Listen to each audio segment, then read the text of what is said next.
Hello YouTube, Sam here from youtube.com/onlivegamer, and in this tutorial we're going to be taking a look at primitive data types. Now what these are is pretty much the building blocks of all the programs you're going to make. Now I've broken this down into several different categories. Starting at the top we have primitive data types. This is divided into three more subsections. We've got numbers, characters, and logical. Now under the numbers category we have integers. Now this is all numbers that aren't decimals or don't have decimals. We have byte, which is a very small integer number that can hold a value starting at -128 all the way up to +127. Now if you go past that, what has happened is called overflow and you will get an error in your program. We've got the short data type right here, which is a 16-bit type, and it has a value that can span from -32,768 all the way up to 32,767. Now we have the int type for the integers. Now this is the type that we're going to be using most of the time in our tutorials, because we don't need to use byte or short, pretty much because we don't have to conserve resources. We're not making programs that are so big that we need to use these to conserve the resources, and an int is just big enough for us to use, and we won't ever go outside the realms of that. And an int data type is 32-bit, and it can have a minimum value of -2,147,483,684, and the maximum value is 2,147,483,647. And over here we have long. Now what long is it's pretty much self-explanatory. It's a long integer.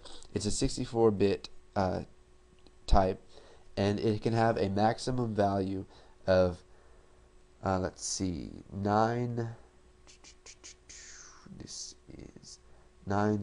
What comes after trillion? Hold on here.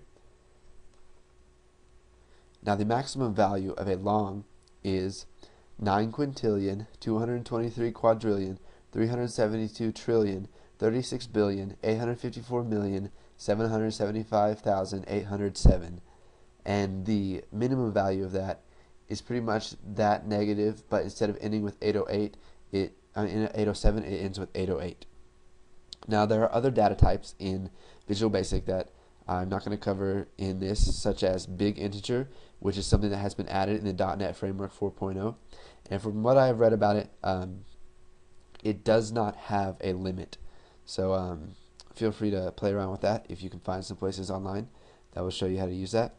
And now moving on, we have real numbers. Now what real numbers are is anything that can hold a decimal value. Now we have double and float. Now double is a 64-bit data type, and it can hold, let's see, it's a 754 floating point, which may not mean much to you, but what that basically means is that it can hold a really long decimal, and a float is a variant of the double. It's quite similar. And now moving on to characters, we have what's called a character, which holds one character, such as the letter A or the letter T or G. It just holds one of those. And now one thing I added in the list that isn't technically a primitive data type, but I thought that I should teach you guys this in this tutorial, is a string.